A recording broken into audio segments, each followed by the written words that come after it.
একদিন চুল ওড়া দেখব বলে তোমার পেছনে বসেছিলাম। হু হু করে বইছিল বাতাস। প্রচণ্ড শীত ছিল, প্রচণ্ড গ্রীষ্ম ছিল। দাহ্য পদার্থ কিছু জমা ছিল, যাকে বলি কামনা বাসনা।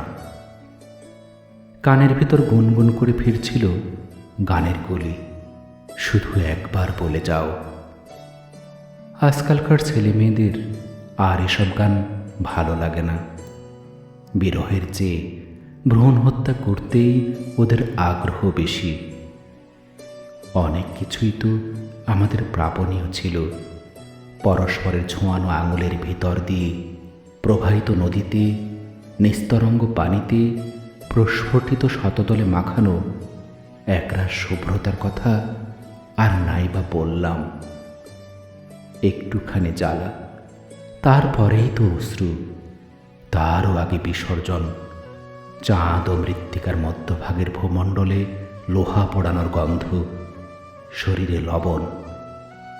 মনে নেই কবে কোন দিন চুল ওড়া দেখব বলে তোমার পিছনে বসেছিলাম।